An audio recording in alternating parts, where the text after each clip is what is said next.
ದಕ್ಷಿಣ ಕನ್ನಡ ಜಿಲ್ಲಾ ಕಾರ್ಯನಿರತ ಪತ್ರಕರ್ತರ ಸಂಘ ಮಂಗಳೂರು ಪ್ರೆಸ್ ಕ್ಲಬ್ ಹಾಗೂ ಪತ್ರಿಕಾ ಭವನ ಟ್ರಸ್ಟ್ ವತಿಯಿಂದ ರಾಷ್ಟ್ರೀಯ ಪತ್ರಿಕಾ ದಿನಾಚರಣೆ ಕಾರ್ಯಕ್ರಮವು ನಗರದ ಪ್ರೆಸ್ ಕ್ಲಬ್ನಲ್ಲಿ ನಡೆಯಿತು. ಕಾರ್ಯಕ್ರಮವನ್ನು ಮಂಗಳೂರು ಉಪವಿಭಾಗಾಧಿಕಾರಿ ಮದನ್ ಮೋಹನ್ ಅವರು ಉದ್ಘಾಟಿಸಿದರು. ಬಳಿಕ ಮಾತನಾಡಿದ ಅವರು, ಪತ್ರಿಕಾ ದೃಶ್ಯ ಮಾಧ್ಯಮದವರ ಜವಾಬ್ದಾರಿ ಹೆಚ್ಚಿದೆ. ಪತ್ರಿಕೋದ್ಯಮದಲ್ಲಿ ಬೆಳೆಯಬೇಕು ಎಂದರೆ ನಿಮ್ಮ ನಿಲುವು ಸ್ಪಷ್ಟವಾಗಿರಬೇಕು ಎಂದು ಹೇಳಿದರು.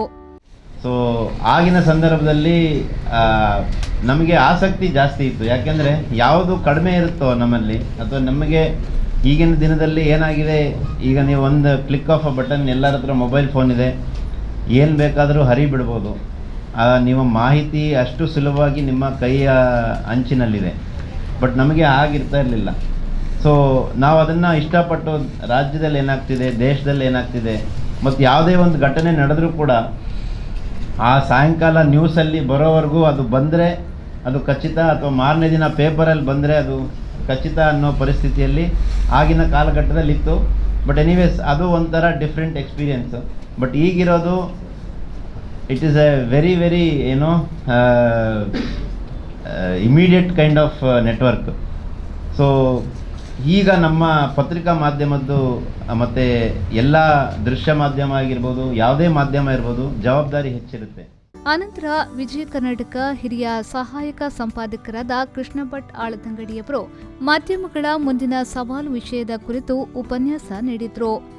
ಇವತ್ತು ಭಾರತೀಯ ಮಾಧ್ಯಮ ಮತ್ತು ಮನೋರಂಜನಾ ಕ್ಷೇತ್ರದ ಒಟ್ಟು ಬಿಸಿನೆಸ್ 1.38 ಟ್ರಿಲಿಯನ್.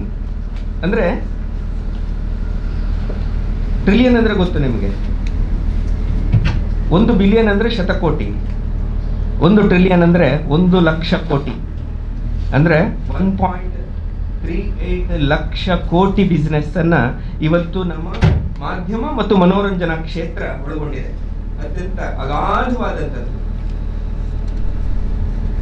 ಇದು 2021 ಈ ವರ್ಷ ಎಂಡ್ ಆಗುವ ಹಂತಕ್ಕೆ 1.73 ಟ್ರಿಲಿಯನ್ ಆಗುತ್ತಂತೆ.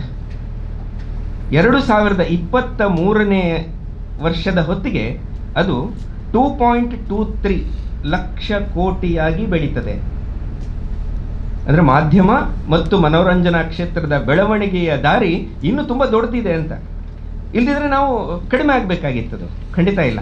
ಈಗ ನಾನು ಹೇಳ್ತಾ ಇರೋ ಈ ಮಾಧ್ಯಮ ಮತ್ತು ಮನೋರಂಜನಾ ಕ್ಷೇತ್ರದ ಬೆಳವಣಿಗೆಯ ದರ, ಅದರಲ್ಲಿ 40% ಟಿ ವಿ ಇದೆ, ಅದರಲ್ಲಿ 13% ಪ್ರಿಂಟ್ ಮೀಡಿಯಾ ಇದೆ, ಡಿಜಿಟಲ್ ಮೀಡಿಯಾದ ಪ್ರಮಾಣ 12% ಇದೆ, ಸಿನಿಮಾದ್ದು 9% ಇದೆ, ಮತ್ತು OTT ಸೇರಿದ ಹಾಗೆ ಉಳಿದ ವಿಭಾಗದ್ದು 8% ಇದೆ.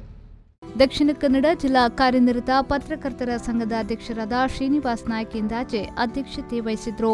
ಈ ಸಂದರ್ಭದಲ್ಲಿ ಬೆಂಗಳೂರಿನ ರಾಮಯ್ಯ ಆಸ್ಪತ್ರೆಯ ಪ್ಯಾಥಾಲಜಿ ವಿಭಾಗದ ಪ್ರೊಫೆಸರ್ ಡಾಕ್ಟರ್ ಕಿಶೋರ್ ಆಳ್ವಾ, ವಾರ್ತಾ ಹಾಗೂ ಸಾರ್ವಜನಿಕ ಸಂಪರ್ಕ ಇಲಾಖೆಯ ಹಿರಿಯ ಸಹಾಯಕ ನಿರ್ದೇಶಕರಾದ Raviraj HG, Mangaluru press club ಅಧ್ಯಕ್ಷ ಅನ್ನು ಮಂಗಳೂರು, ಪತ್ರಿಕಾ ಭವನ ಟ್ರಸ್ಟ್ನ ಅಧ್ಯಕ್ಷರಾದ ರಾಮಕೃಷ್ಣಾರ್, ಕರ್ನಾಟಕ ಮಾಧ್ಯಮ ಅಕಾಡೆಮಿಯ ಸದಸ್ಯರಾದ ಜಗನ್ನಾಥ್ ಶೆಟ್ಟಿ ಬಾಳ ಉಪಸ್ಥಿತರಿದ್ದರು.